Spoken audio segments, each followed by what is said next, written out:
Kagulat World, isang napakahirap na hamon ang naghihintay kay Alexandra Alex Ayala sa ika-4 na araw ng Wimbledon 2026. Hindi lamang isang laban ang kanyang haharapin, dalawa agad sa loob ng isang araw. Matapos ang dominanteng 6-1, 6-2 panlalaban kay Renata Zarazua sa singles first round.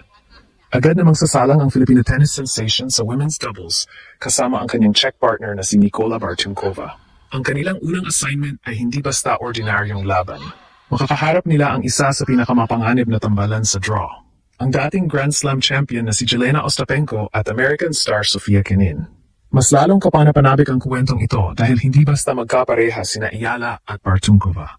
Ilang linggo lamang ang nakalipas, nagharap silang dalawa sa Birmingham Open Singles Final kung saan nanayag si Alex matapos ang matinding 3-set battle upang makuha ang kanyang ikalawang WTA 125. Ngayon, mula sa pagiging magkalaban, sila naman ang magkakampi sa pinaka-prestihiyosong tennis tournament sa buong mundo. Nagkasama rin silang mag-practice sa Wimbledon bago magsimula ang torneo, indikasyon na seryoso silang buhay ng chemistry bilang doubles team. Ngunit hindi rito nagtatapos ang hamon. Pagkatapos ng doubles, nakatakda ring bumalik si Alex sa singles para sa kanyang second-round showdown laban sa Australian rising star na si Maya Joint. Ibig sabihin, dalawang magkaibang laban, dalawang magkaibang strategy, at dalawang malaking oportunidad ang haharapin niya sa loob lamang ng isang araw. Para sa maraming tennis fans, ito ang tunay na pagsubok sa kanyang stamina, mental toughness, at kakayahang makipagsabayan sa pinakamataas na antas ng professional tennis. Matapos ang napakagandang simula ni Alex sa Wimbledon 2026 sa pamamagitan ng dominanteng 6-1, 6-2, panalo laban kay Renata Zarazua, panibagong misyon naman ang kanyang haharapin. Ngunit sa pagkakataong ito, hindi na siya mag-iisang lalaban. Sa women's doubles, makakasama niya ang Czech rising star na si Nikola Bartunkova. Ang parehong manlalarong tinalo niya ilang linggo lamang ang nakalipas sa dramatic Birmingham Open Final.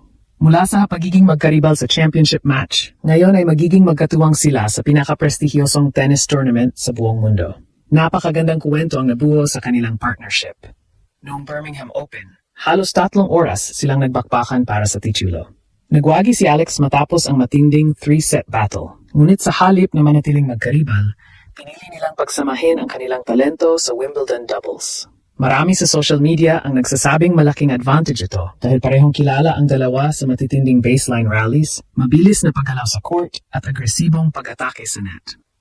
Ang chemistry na nabuo mula sa kanilang laban sa Birmingham ay maari ngayong maging sandata laban sa mas mga bihasang doubles specialists.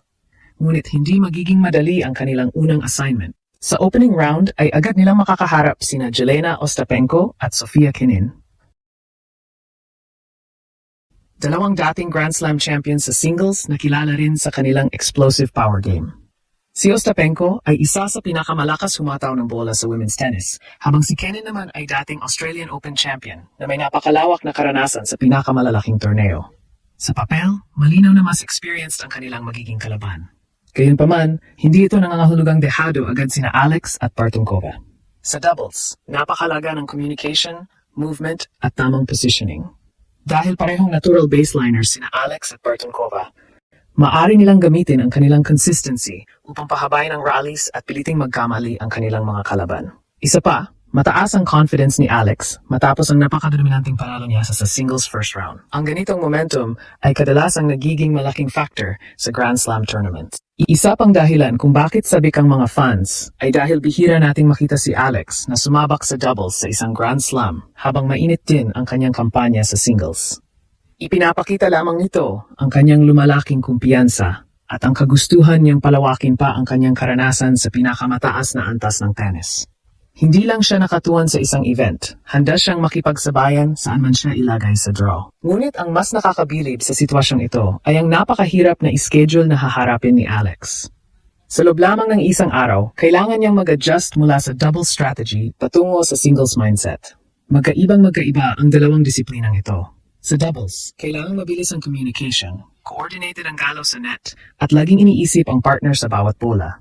Sa singles naman, lahat ng pressure ay nasa sariling balikat. Walang partner na sasalo kapag nagkamali. Ang ganitong klaseng transition ay isa sa pinakamahirap gawin sa professional tennis. Pagkatapos ng doubles assignment nila ni Bartunkova, inaasahang babalik si Alex sa court para sa kanyang second round singles match laban sa Australian teenager na si Maya Joint. Isa na namang malaking hamon ito dahil kilala si Joint bilang isa sa pinakamabilis umangat na batang manlalaro sa WTA Tour. Pagamat mas mataas ang seeding ni Alex, hindi magiging madali ang laban dahil parehong nasa magandang forma ang dalawang rising stars. Sa social media, marami ang humahanga sa tibay ng katawan at mentality ni Alex. Maraming fans ang nagsasabing ang kanyang grass court movement ay mas gumanda ngayong taon kumpara sa mga nakaraang season. Kitang-kita ito sa kanyang unang round performance kung saan kontrolado niya ang halos bawat aspeto ng laban-laban kay Zarazua. Ang mabilis na footwork, mas kumpiyansang serve, at agresibong pagpunta sa net ang ilan sa mga pinakamalaking pagbabago sa kanyang laro ngayong grass season. Isa ring magandang senyales ang kanyang partnership kay Bartunkova. Bukod sa pagiging dating magkalaban, pareho silang bata, athletic, at may kakayahang gumawa ng winners mula sa baseline. Kung makakalusot sila laban kina Ostapenko at Kenin, malaking confidence boost ito hindi lamang para sa doubles campaign, kundi pati na rin sa singles journey ni Alex. Ang isang malaking upset sa doubles ay maaring magbigay ng dagdag na momentum bago ang kanyang susunod na singles match. Ngunit higit sa lahat, ipinapakita ng schedule na ito kung gaano kalaki na ang tiwala ng tennis world kay Alex. Hindi na siya simpleng promising prospect mula sa Pilipinas. Isa na siyang seeded Grand Slam player na inaasahang kayang makipagsabayan sa iba't ibang events sa loob ng isang torneo.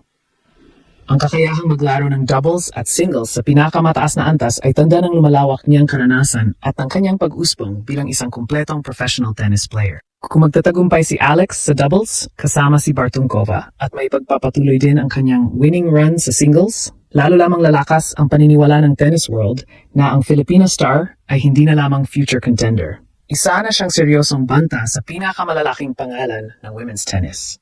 Ang Wimbledon 2026 ay maaring maging torneo kung saan tuluyang makikilala ng buong mundo ang lawak ng kanyang kakayahan. Sa pagpasok ni Alex sa dalawang magkaibang laban sa loob ng isang araw, masusubok hindi lamang ang kanyang talento, kundi pati ang kanyang tibay ng katawan, disiplina at mental toughness. Ang pakikipagtambal niya kay Nikola Bartunkova laban sa mga veteranang sina Jelena Ostapenko at Sofia Kenin ay isang napakalaking pagkakataon upang patunayan na kaya rin niyang makipagsabayan sa doubles sa pinakamataas na antas ng tennis. Kasabay nito, kailangan din niyang manatiling handa para sa kanyang mahalagang singles campaign. Ano man ang maging resulta, malinaw na ang paglahok sa parehong singles at doubles sa Wimbledon ay nagpapakita kung gaano nakalaki ang tiwala sa kakayahan ni Alex. Kung magtatagumpay siya sa dalawang laban, hindi lamang ranking points ang kanyang mapapanalunan. Mas lalo rin niyang mapapatibay ang kanyang reputasyon bilang isa sa pinakakumpletong batang bituin sa women's tennis at isa sa pinakamalalaking pag-asa ng Pilipinas sa world stage.